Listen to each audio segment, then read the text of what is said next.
Welcome to the second podcast of Ozball Villains. This week we'll be talking about the A-League Game Week 5 results, some stats, the table, and just general news. We'll also do a little bit of fantasy and tipping reviews. No international like I did last week, so I'll do a bit of Asian football. We'll go into the J-League, a title race down to the second last week, which we'll cover between Vissel Kobe and Yokohama F. Marinos. We'll also go down to the J2, where the playoffs have begun for a spot in the first tier, and even some J3 results. It's the second last game week, also getting closer to the end for the J3 with 2 promotion spots. Also, I want to do a little bit about South Korea. There's a big relegation battle going on, again second last week, with some interesting results. And in the second tier for South Korea, it is the final day where there's some automatic and playoff promotion spots up for grabs. And then finally I'll wrap up with the China FA Cup final as well. So let's get started.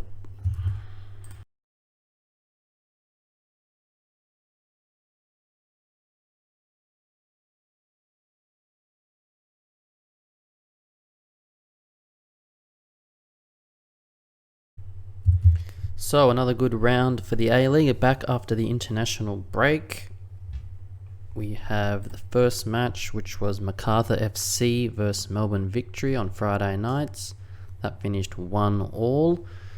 Miller scoring the first goal, and then a very late own goal by Nicolau, saving the victory there. I thought it was a pretty good game. Again, Victory went down to 10 men, so that didn't help the cause, but they did keep pushing through and honestly did deserve a draw out of that. They did seem to be the better side. MacArthur, especially towards the end, sort of wanted to try and defend and hold out, which ultimately didn't work out. I mean, they were nearly there and then everyone would have sang their plaudits, but yeah, at the end, that unlucky own goal. Again, Victory were pushing. As I said, could have easily won that. The stats were pretty even. Victory having a few more shots, expected goals even. But yeah, overall it was a decent game in the Camberwell Stadium. Low crowd as expected, but still, I think overall it was a good spectacle, even though not many people were there to see it. But yeah, both strong starts to the season. We'll get to the table later, but probably a fair result by the end of it. Second game was Wellington Phoenix 1, Melbourne City 0. That was a bit of a surprise. I know the Phoenix have been in good form, but I thought City had turned a corner. I know, again, small sample size, only after 5 games in, but I would have thought at least a draw. I think I did tip City to win, but Kraev scored early in the second half, and then McLaren missing a penalty. So again, obviously if he scores that, it is 1-1, but he didn't. And it was a great save there by Paulson, man of the match, almost player of the season, definitely goalkeeper of the season so far. But yeah, good win by Phoenix down in Auckland. Even stats as well. Again, City could have snuck a few, but I think overall Phoenix did deserve it. So well done to them, and as I said, a strong start. City languishing down there, not a good start by them. They just haven't seemed to be able to gel quite yet. I'm sure, I think I did say it last time to be fair, but I'm sure they will eventually come good. It just takes a bit of time. New manager as well. So I do expect them to still make the finals, and I'm sure they'll pick up very soon. But yeah, Phoenix again, a strong start. Hoping they can make the finals as well. That would be great, especially before the other New Zealand team joins probably next season. Be good for both of them to do well for the country and the league in general. Next match was the F3 derby between the Mariners and the Jets. 3-1 to the Mariners. A late stadium change, probably helping, and they would be very happy with that. whatever it was, motocross, that affected the Jet Stadium. Because if it was down in Newcastle, honestly, I would have said Newcastle win, but it's ended up in Gosford, and they've done it 3-1, first win of the season. Storm Rue, the late goal in the first half. Wilson scoring the next one. Archie Goodwin back and scoring. Only on for about 13 minutes. And then the Mariners wrapping it up with Reek in the final minute. Lovely finish and nice celebration. Wilson's was also a nice goal as well. Sliding shot near post. So yeah, great result by the Mariners there in that derby. They'll be very happy to finally get a win on the board and against their rivals. Jets, yeah, disappointing by them. Only 3 shots on goal for the whole match. The Mariners dominating the shots, had more of the ball as well. I caught a bit of this game, but I did see the highlights, and it seemed to be an alright match. Again, a smallish crowd, but that was a late venue change. I think there were the weather problems down in Sydney for the weekend, which also affected the big derby, which we're about to get into now. That was Sydney FC 0, the Wanderers 1. Wanderers getting a win from Sapsford, former Sydney FC player, I think in the NPL. So that was a great moment for him. He gave it to the fans after he scored. Wanderers fans at the other end were loving it. That was a great game, I think. Started off energetic, slowed down a bit. But again, a great result for the Wanderers. I did think Sydney FC were going to win and bounce back again like City. They both now lost again, so they're both down there, which is interesting to see. A bit of a shake-up for the league. Again, I still think they'll come good eventually. Again, new manager, so it'll take a bit of time. But the Wanderers are flying right now. I think Sydney overall had few chances, more possession and stats. Shots on target. But definitely Wanderers deserve the result. That was a good all-round performance by them. Next game was Brisbane Roar 2, Perth Glory 1.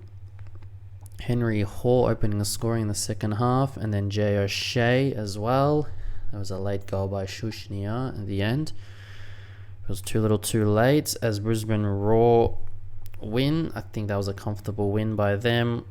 23 goal attempts, 66 possession. So a good result. I expect a result. I think we're going to win at home as well. Perth have not done well away from home lately. I think it was 1 in 14, if I remember hearing it correctly. 1 in 13 wins away from home.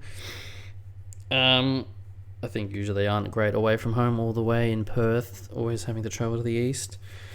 So an expected result, Brisbane Roar 2, Perth Glory 1.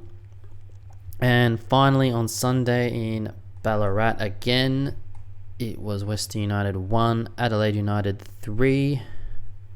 Halloran opening the scoring, Lockie Wales getting one back, and then Popovic and Jovanovic scoring the next 2 to give Adelaide the win. I think Adelaide dominated that game for the most part, but Western United dominated that game. But Gauchi saved them multiple times. Lockie Wales, he did score, but he missed a few opportunities, didn't look confident to take a shot, especially one that I think fell to him towards inside of the box, and he just took way too long trying to really play mind games with Gauchi or something.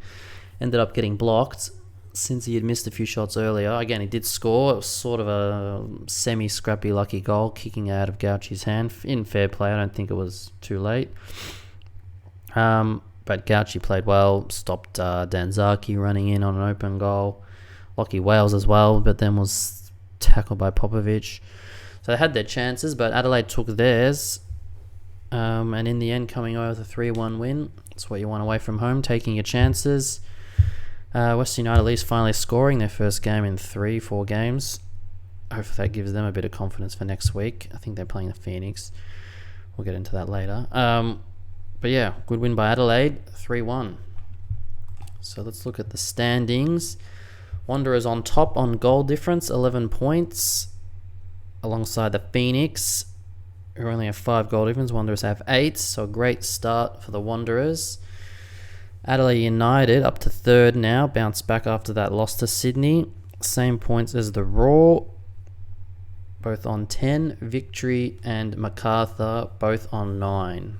So we've got 3 pairs making out the top 6, already with a 4-point difference between 7th, who are the Jets.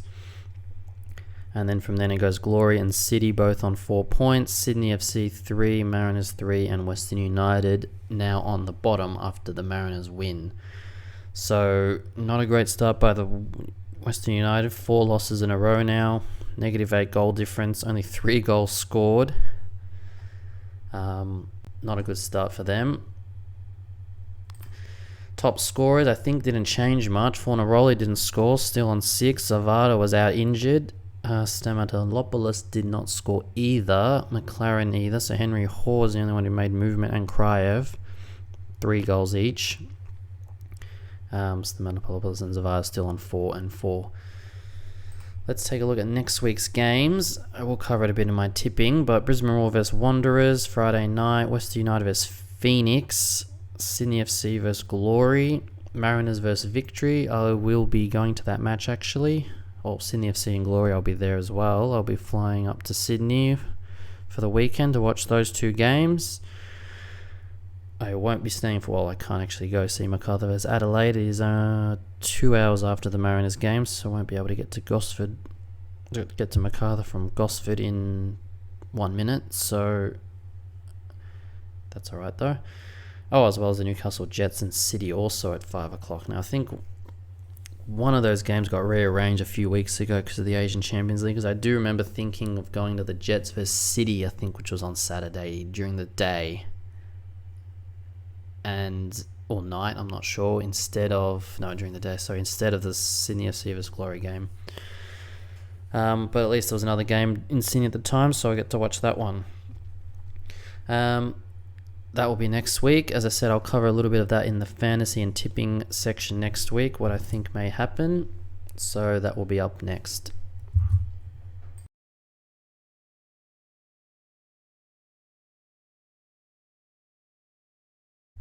Okay, let's talk fantasy and tipping. This week I got 105 points, which is a bit of a surprise. I must have got a few points towards the end because it didn't seem like I was doing too well. The average score being 90 this week. That put me in the top 14%. Overall now 449 points. Top 11%. So a season rank of 731st out of just over 6,500 players. So it seems to be going well. That was an alright week towards the end. As I said, I was a bit surprised with.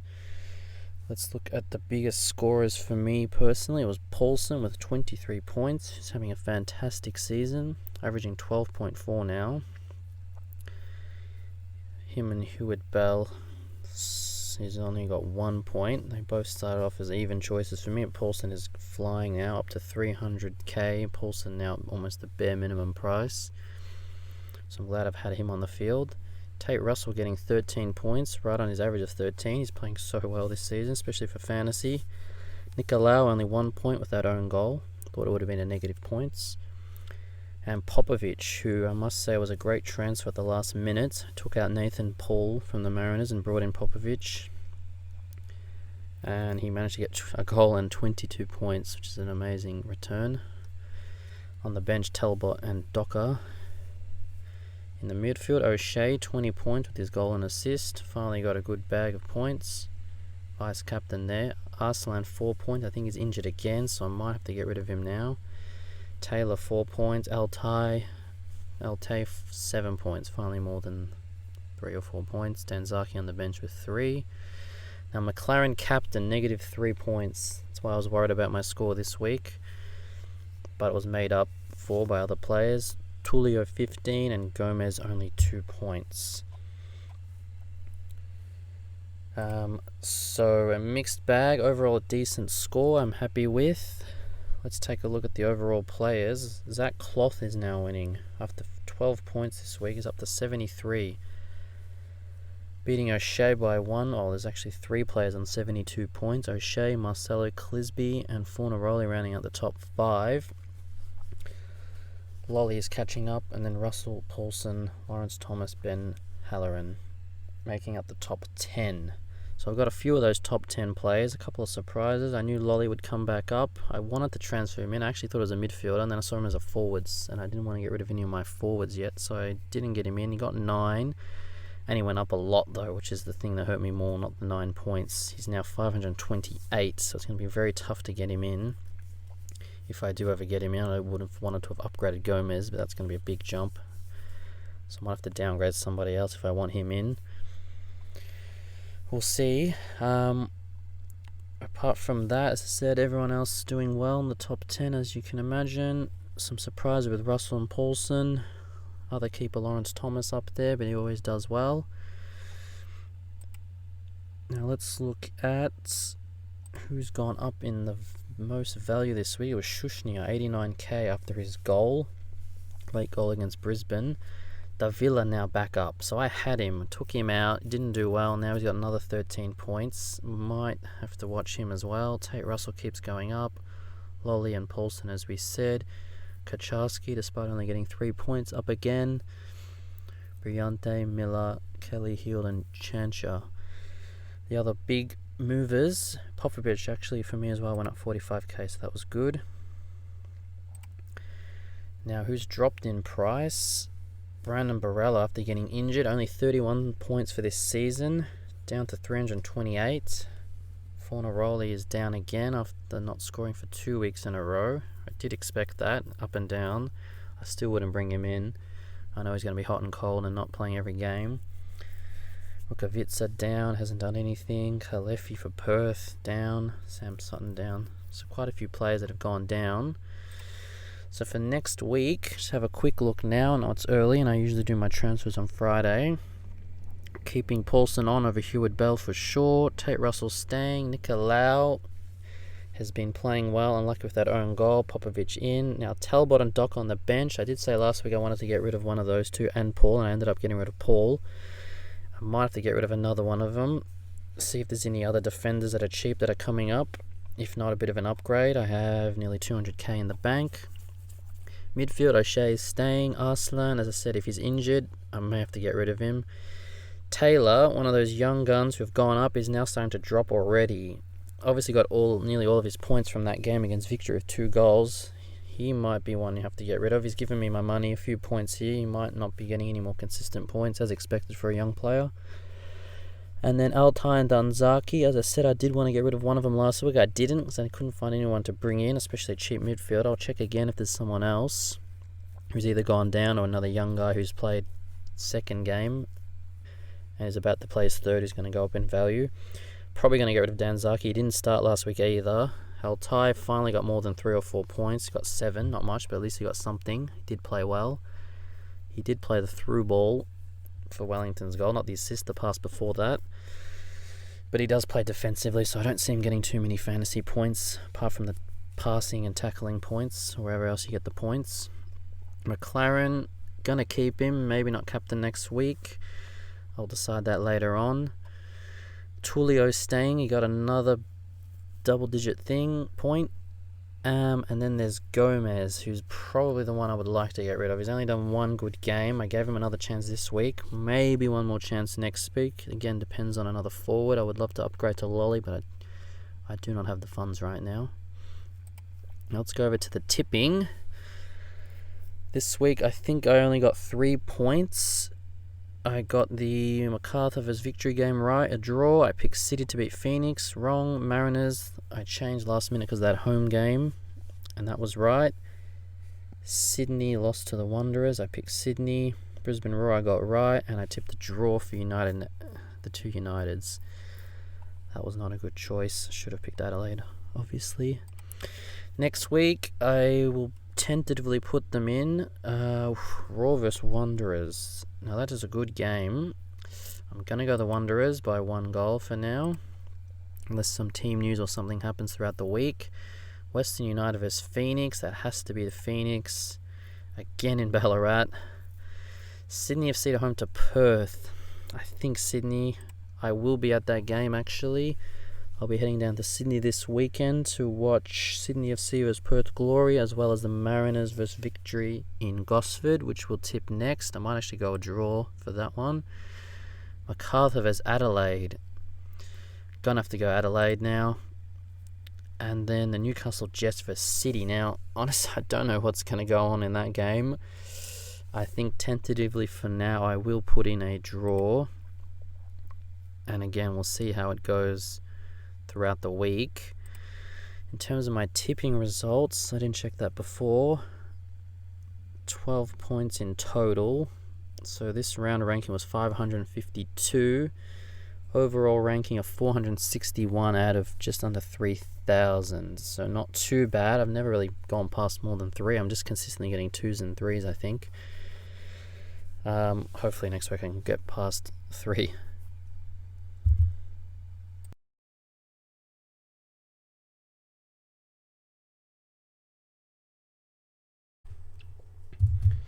So let's talk Japanese football. We'll start in the J1 at the top.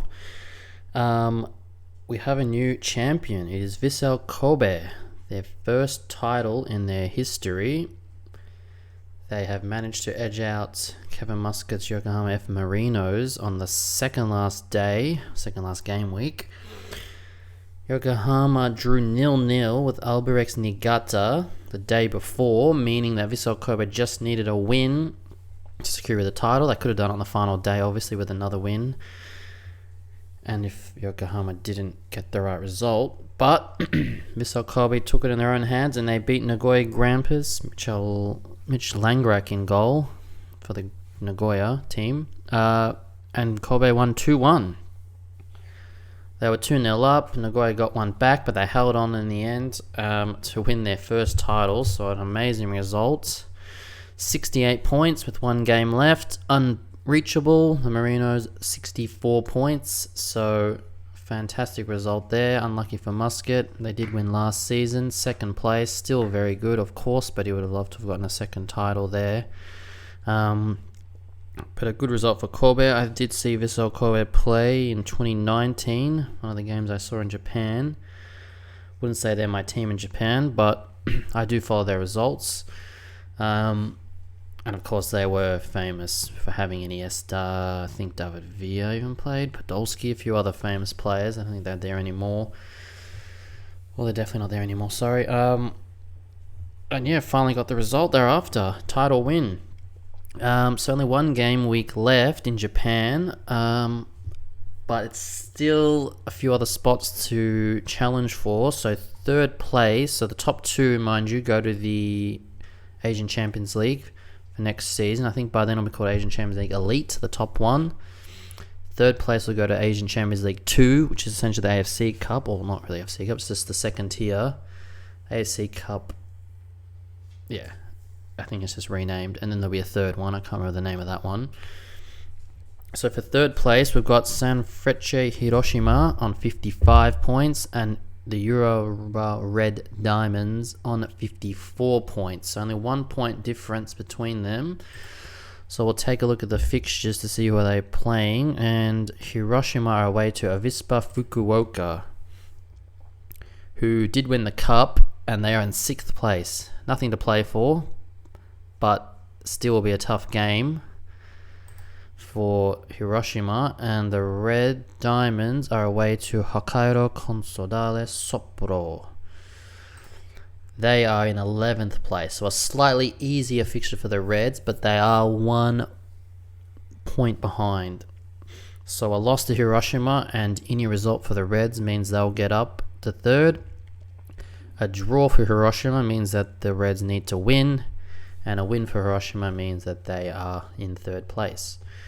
Down at the bottom, there is a relegation battle, which is essentially done and dusted. Mathematically, no, but it is very, very unlikely for a change. So we got Yokohama FC on the bottom with 29 points and a negative 26 goal difference. Now, the team above them, Kashiwa Reysol, 32 points. So 3-point difference, but negative 14 goal difference. So they need a 12-goal swing which I think is near impossible. Yokohama away to Kashima Antlers, who are 7th place, so already a difficult match, and they need to win 6-0. And Kashiwa Reysol are away to Nagoya Grampus. Tough game. I can't see them losing 6-0. Nagoya Grampus have nothing to play for. Haven't won their last 3. So, I mean, it'd be unlikely even for Yokohama to win. Reysol might lose. But even to get 32 points each is unlikely, let alone the 12-goal swing. So I think it is safe to say that Yokohama will be down. So the city of Yokohama, not good results. I mean, Marino's 2nd place is great, but missing out on the title and the other team getting relegated. So the people of that area, I think just north of Tokyo, would not be happy about that. North, I'm not sure, but it's just outside of Tokyo. So speaking of J-League 2, let's take a look at the results there. Now, the season has finished. We're up to the playoffs, and we've got, I think, 4 teams. Yep, here. 4 teams. Tokyo Verdy against Chiba, and Shimizu S-Pulse against Monterio Yamagata. So for the J-League 2, it is sort of similar to, I guess, the English Championship 2nd Division. The top 2 teams go up automatically, which was Machida and Iwata. And then 3rd, 4th, 5th, 6th playoff for the final spot, with 3rd playing 6th and 4th playing 5th. This is only single leg though. And interestingly enough, the home team gets an extra advantage though, where if it's a draw, they go through. And that has happened in the Shimizu S-Pulse and Yamagata match, where it finished 0-0. Shimizu actually advanced, so that's a little advantage there for finishing on top and getting the home ground advantage. In the other match, Verdy versus Chiba, it was 2-1 to Tokyo Verdy. So in the final, it will be Tokyo Verdy versus Shimizu S-Pulse, which will be on the 2nd of December. So keep an eye out for that one. The winner will be going up to the J-League 1. That means, and by the way, as you notice, 1 team going down from J-League 1, which means it's going from 18 teams to 20 teams. 1 down, 3 up for next season.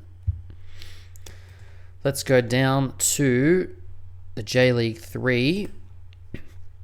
Actually, I'll just check the relegation. I think I may have mentioned in the last podcast, because it was settled a few weeks ago. Omiya Ardija down and Kanazawa down from J-League 2 to J-League 3. J-League 3, second last game week. We already know the champions, Ehime. They are getting promoted to the 2nd league. There's only 1 spot to go up with Ehime. That is the 2nd place between Kagoshima in 2nd and Toyama in 3rd. Kagoshima 61 points, 17 goal difference. Toyama 59 and 10. So it's looking like it's going to be Kagoshima. Even a draw would probably secure it, unless Toyama can win by 7.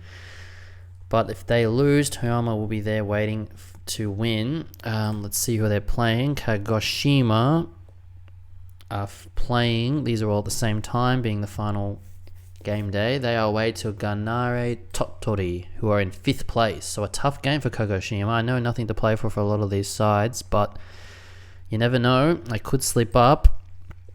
Toyama are at home to Yokohama SCC, who are in 11th place. So they should get the result there, Toyama. Meaning that Kagoshima will probably at least need a draw. As I said, I can't see a 7-0 win. You never know, but it's very, very unlikely. Unlike the other one where they needed a 12-goal swing down in the bottom of J1. This is a 7-goal swing, and only 1 team has to do it. It doesn't rely on one match, not 4 teams in 2 matches.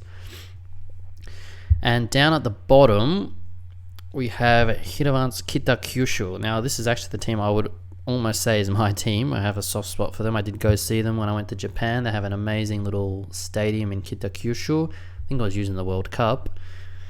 Right next to the water. You just look behind you, there's water, and in front there's a nice little stadium. Great fans, great atmosphere. I mean, all of Japan have great atmospheres. This is They were in the third league at the time as well, but they actually won the championship that day and got promoted.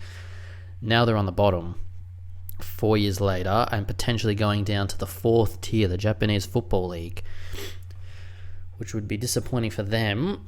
Now, I think the bottom team goes down and the second last team has a playoff with the second team in the fourth tier.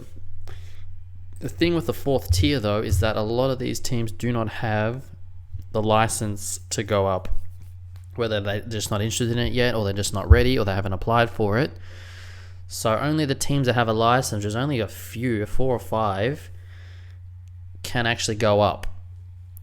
And if the top 2 spots are occupied by non-licensed J-League licensed teams, then there will be no promotion relegation. And believe it or not, that has actually happened. So the bottom 2 sides are safe. Kitakyushu is safe and Miyazaki also safe. And they just made it though on the final day. Reilac Shiga, who are actually in second place. If you're seeing the Videocast here now, this has not updated the table yet, so it's still all played 27. They've all should have played 28. It just finished a few hours ago, mind you. Shiga were in second place, 43 points. The 3 teams below them could have jumped them, so Shiga needed a win, and they had to win by... Well, actually, they just had to win and hope that the team below them, Sony Sendai, didn't win by 2 goals more than what they did. Then they would have taken that spot. Sendai lost. Rainmir Aomori also lost. The only other roadblock was Briobeka Urayasu, who did win. So they moved to 45 points. Shiga were on 46. They were winning 2-1, and they conceded late 2-2. They miss out on that promotion playoff, which was unbelievable for them. If you actually finished top, you would have been automatically promoted. Second had the playoffs. So they weren't guaranteed yet. They would have had the playoff with bottom side Kitakyushu. So Kitakyushu will be loving that result. They stay up, and hopefully they can have a much better season next season. So that's it for Japan.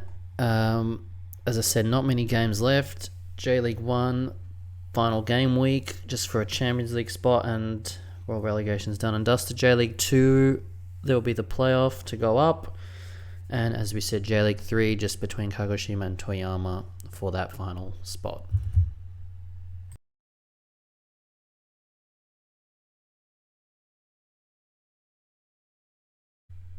Alright, let's talk K-League. We'll start with the first tier, K-League 1. Now, as we know, Ulsan have already won the title. They are clear on top. Pohang just wrapped up second place this week after defeating Daegu 1-0 at home. The interest now lies just for the Asian Champions League positions. Now in third place, we have Gwangju on 58 points, Jeonbuk 57 points, and Incheon 56 points. So it's very tight there between those 3 teams for 2 spots. Jeonbuk did beat Gwangju actually to give themselves a sniff. Incheon also beat Ulsan. So Gwangju, the biggest losers there. They could have wrapped it up with a win. It'll be interesting to see who gets that final spot. We'll check the fixtures. We have Incheon away to Daegu, so I expect an Incheon win there. We then have Gwangju at home to Pohang. Pohang have already got second place, so they don't have anything to play for. Still a tough match against the second place side, but they would be trying to at least get a draw in that one. And then Jeonbuk are away to Ulsan, the champions. Ordinarily, that would have been probably a championship title battle on the final day. Maybe that's why they planned the fixture that way. Not the case this season. Jeonbuk dropped down in form, finishing at third at best. So that'll be a tough game against Ulsan. Also nothing to play for, but they would not want to let Jeonbuk win easily, especially at home. So I suspect Incheon will win to put them to 59 points. They have the weaker goal difference. Actually, it's done by goals scored here in K-League, sorry. So Gwangju 47 goals, Jeonbuk 45 goals, Incheon 45 goals. So all within 2 points and 2 goals of each other. So it's going to be a very exciting finish. If you're interested in seeing who's going to make it to the Champions League, I suspect, as I said, Incheon to win, they go to 59. Gwangju may be a draw, depending on how many goals they score.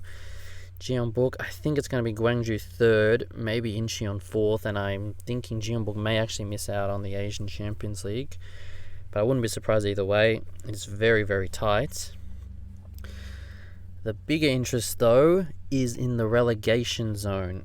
Now, this week, there are 3 teams trying to not finish bottom. They're all going to be in some sort of relegation playoff no matter what, because the bottom team is automatically relegated. The 10th and 11th position will play a K-League 2 side for a promotion relegation battle. So the teams of Gangwon, Suwon FC and Suwon Blue Wings on 33, 32 and 32 points respectively. So again, very close, 1 point separating them all. Suwon Blue Wings, though, would be the happiest. They've won now 2 in a row. They just beat Seoul in the super match, 1-0 away from home, and they drew 3 weeks ago. So 7 out of the last 9 points. Same with Gangwon, 7 out of the last 9. It's Suwon FC, who have only got 2 points out of their last 5, who are now, well, almost pretty much on the bottom. The only thing separating them from their cross-city town rivals is 8 goals scored they have on them, which is quite a lot. They're not going to turn that around. Gangwon have only scored 30 goals. If they happen to be level on points in any of those teams, they will be down based on the goals scored formats. So very tight at the end there.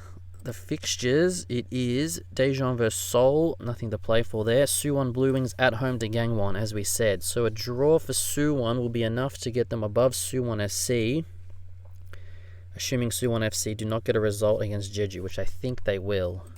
They are playing them at home and Jeju have nothing to play for. So I expect at least a draw for Suwon FC, which means Suwon Blue Wings need a win. They can't afford a draw unless they draw 9-all and Suwon FC draw 0-0. That's the only way they can trump them with goal score, which is not going to happen.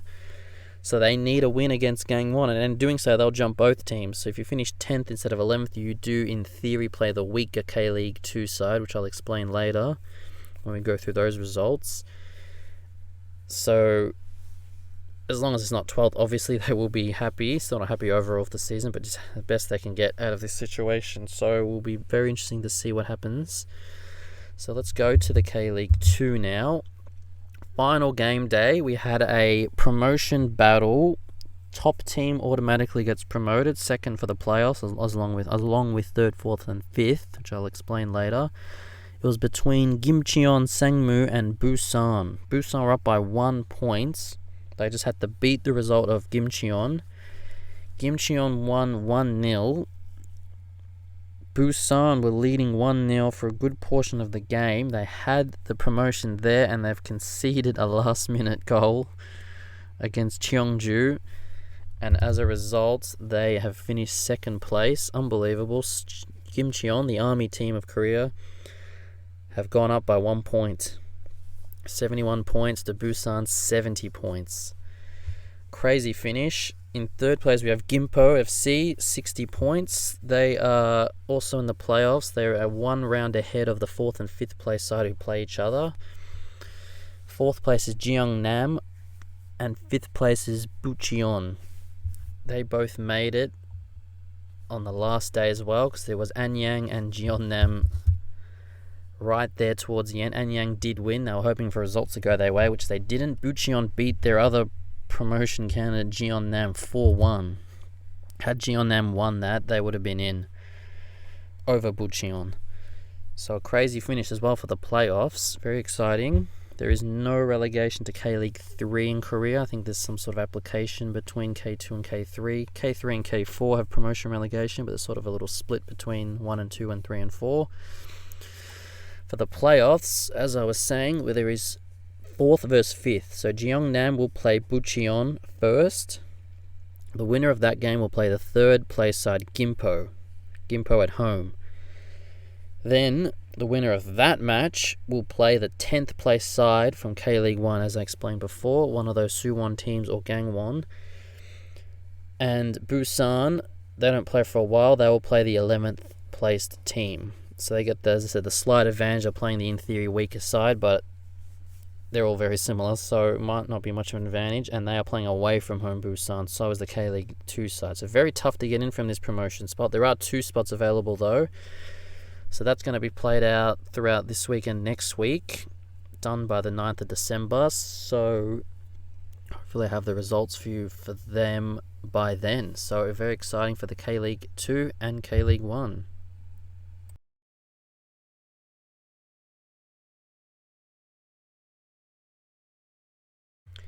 And finally, just a quick result from the Chinese FA Cup. I'll cover a little bit about China, but especially sort of final day action or cup finals or Champions League spots, things like that. It was Shanghai Shenhua 1, Shandong Taishan 0.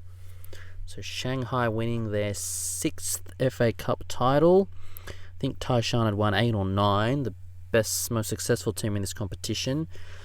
So a good result for Shanghai Shenhua.